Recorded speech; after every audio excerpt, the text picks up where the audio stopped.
Hello and welcome to Connect. I'm your host, Randy Shabilo. On today's show, we'll have Michael Couros, author of Authority, Reclaiming Control in a World That Wants to Own You. As always, we'd like to connect with you. Email us at rtvsaskatoon@rci.rogers.com. Find us on Facebook at ConnectYXE and catch past interviews on our YouTube channel. Michael Couros is a Saskatchewan-based insurance broker, a strategic advisor, and commentator. He's here today to give us a bit of background on his new book that he's authored. Thanks so much for coming to the studio. Thanks, Randy. I want to talk about Michael Couros. He's from the province here, and what's his background that led up to the book that we have today? How far back do we go? I guess before. Once upon a time. Grew up in Humboldt, Saskatchewan. Great place to grow up. Loved it there, basically. Left there to go to university in Saskatoon. I've been here ever since. Got into business in the late 80s and been there since, but also done some pretty interesting things in my career.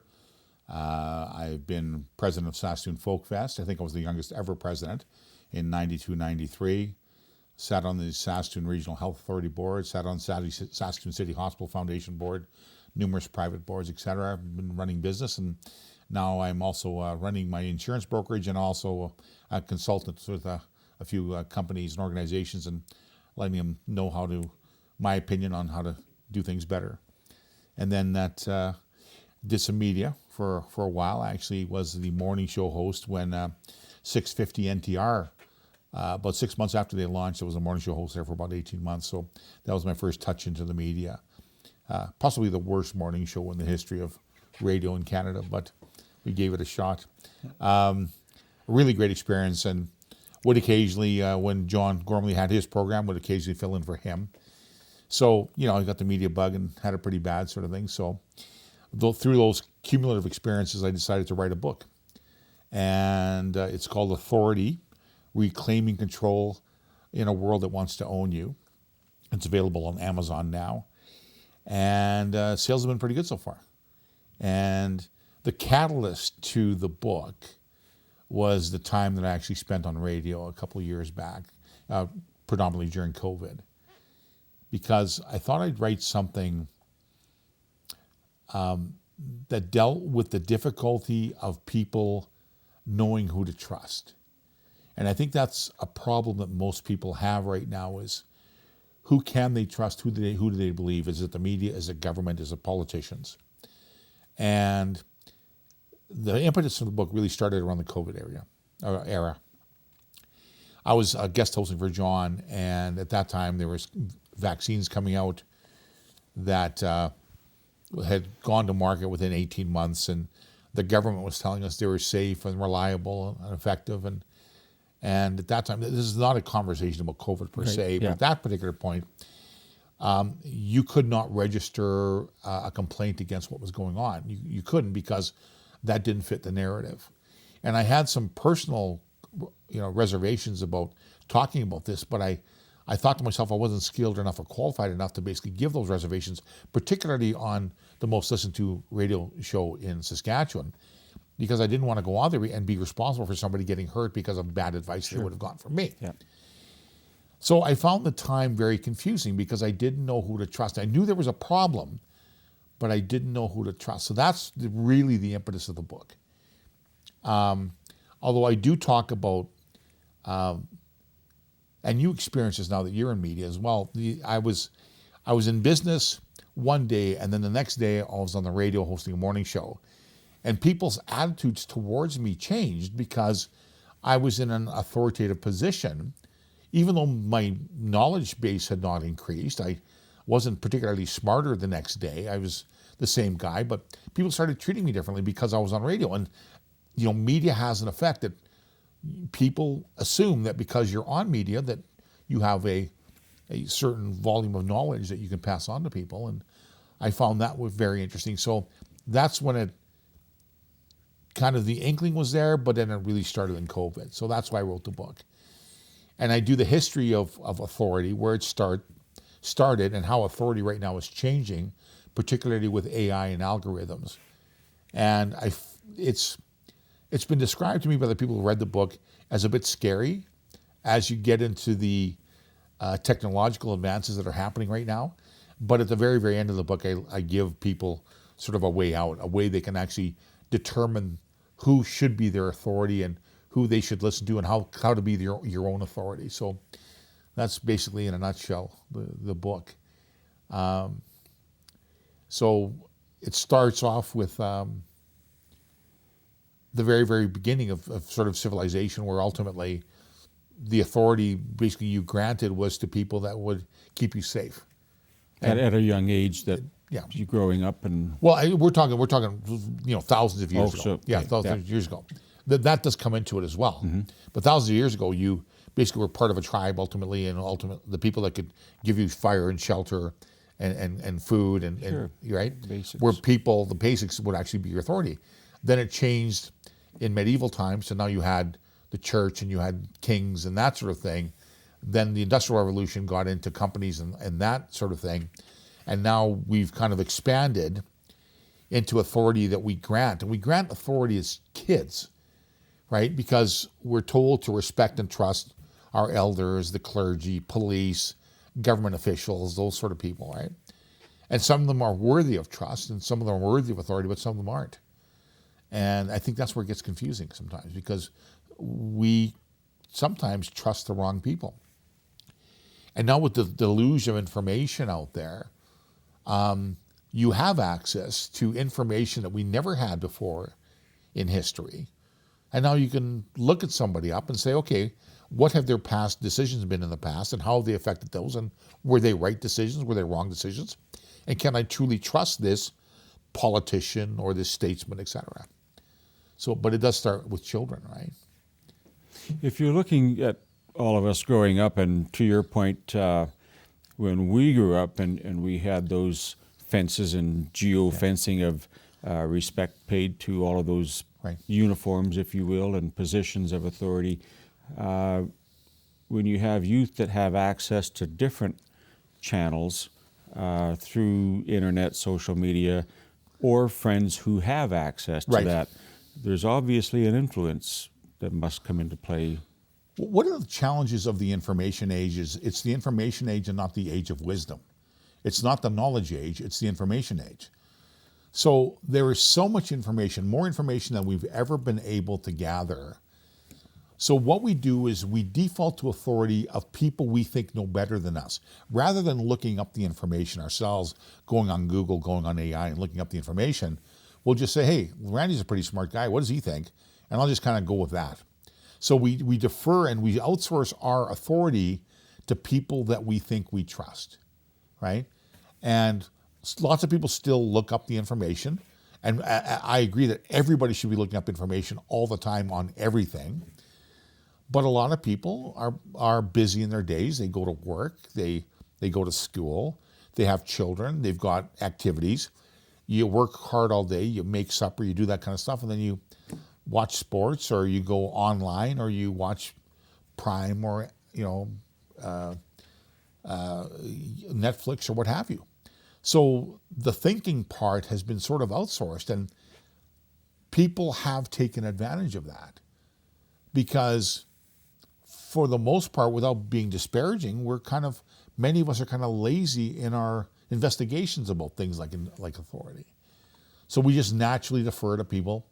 And we think, okay, well, this politician, I trust politicians, so this politician must be telling me the right thing. And sometimes they are, and sometimes they're not, right? And only after the consequences of what that person told you sort of manifest do you realize that you've either made a good choice or a bad choice. And that's the biggest problem we have right now with the information age, is the fact that people aren't using knowledge and wisdom. And they're not even using the information. They're just deferring to people they trust, right? It's voting patterns. We see it all over in Saskatchewan. And we see it in Saskatchewan, we see it in Canada. People defer to the people because, well, they seem nice. Or I don't trust the way this guy talks, or I don't trust what he's saying, and I'll just vote for somebody. They don't look at platforms. They don't really take a look. I'm generalizing here. Yeah. I'm talking, but I think the vast majority of people have an idea of who they think they are, and they vote in that reference. And if they have a group of friends around them that all vote the same way, you're going to have a block there. You're going to have people that vote in a certain way, right?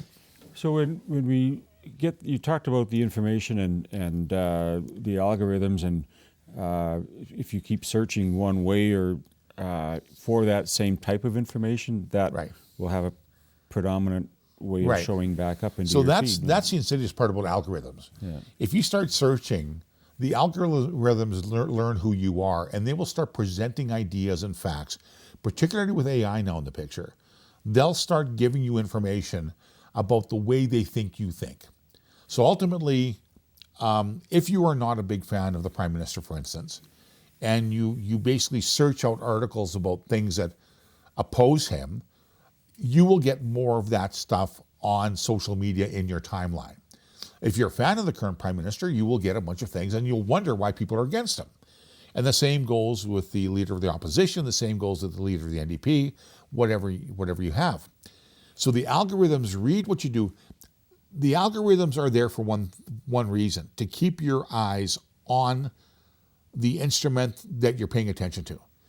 The more clicks, the more viewing time you spend on that, the more advertisers get paid. So their idea is not to basically shoo you away with a bunch of competing ideas.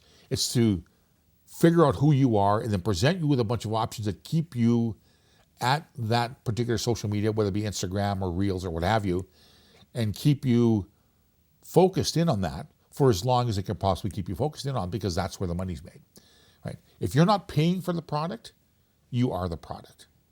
And that's the particular. So then the insidiousness of this is you don't see options. You don't see option A, option B. You don't see counter opinions. You just see what you think.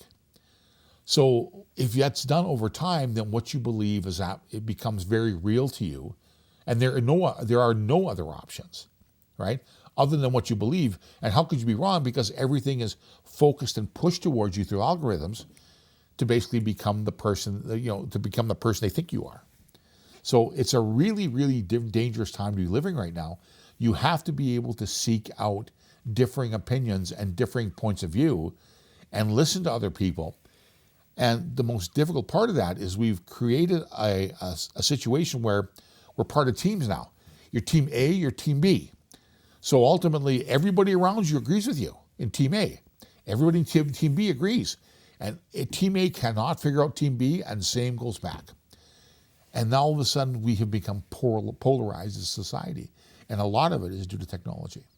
That's more of a tunnel vision as opposed to, if we go back 25, 30 years, getting information on a physical paper having to go and look things up in the library. It wasn't at your fingertips.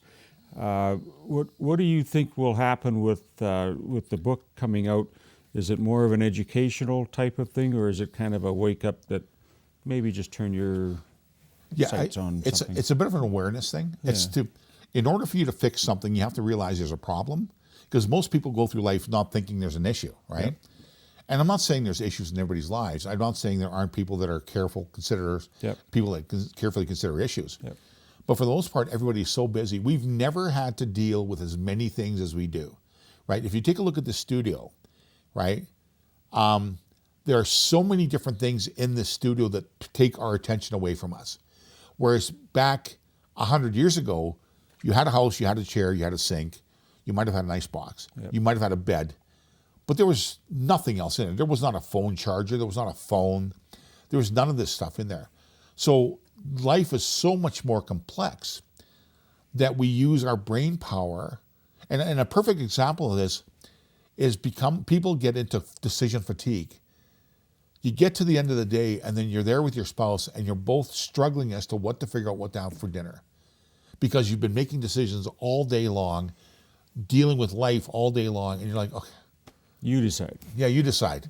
Right? What I want to get a restaurant that's named basically, I don't care. Right? Yeah. Where do you want to go? Where do you want to go eat? I don't care. Right?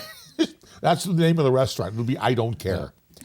So the media thing also, by the way, you brought up the media thing, has also changed, because the media is far different than it was 30 years ago.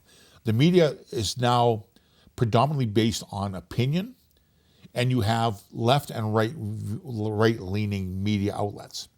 Whereas before in journalism school, they taught you to get both sides of the story. Person A says this, person B says this, and you figure it out. Yep. Now it's all about what is your opinion and what sells the most media, whether it be TV, whether it be papers, or whether it be radio. You have to have a certain agenda that you meet, and this happened because of Crossfire on CNN. Occasionally, in the early years of Crossfire, you'd have two Republicans, two Democrats, and they'd basically talk about issues, and every once in a while they'd agree. Well, the guy said, well, that's just terrible for the ratings. We can't have that. So always disagree. And then you had the Canadian media, I think not the Canadian media, but the U.S. media. I think it's really started to go downhill on June 1st, 1980, when CNN became the 24-hour news broadcaster, which would never been seen before. And then all of a sudden, it started going downhill from there. So the book is on Amazon, and will there be any book signings, do you think, in the future? Or is that something that you have on your radar? I got to tell you, that's a weird question. I actually went to breakfast, and a friend of mine whipped out the book and basically said, can you sign it? I go, sign it what? I've known you for years. What do you want me to say? Right, thanks a lot. Thanks for buying the book. I'll sign it for you. Yeah, I'll sign it for you. I'm hoping there will be. Yep. It depends on, right now I'm just learning the process. Right now you can buy it on Amazon. You can't really buy it anywhere else. And I'm tied into Amazon till March, but I'm hoping to make the book available on other platforms, Kobo and the like, and Google. But it's a journey for me because I've never done this before. So I'm just kind of feeling my way through the dark on this. But Perfect. It is available there on on Amazon.ca. Once again, it's if you want to search Michael Couros, Couros, and put the word authority behind it, you'll be able to find the book. Perfect. Michael, thank you so much for coming to the studio. Good luck on the book, and we'll maybe get you back here for a sequel. Sure. Okay. I appreciate it. Thanks, Randy. That's our show for today. I'd like to thank our guest, author Michael Couros, for coming into the studio. I'm your host, Randy Shabilo. We'll see you next time on Connect.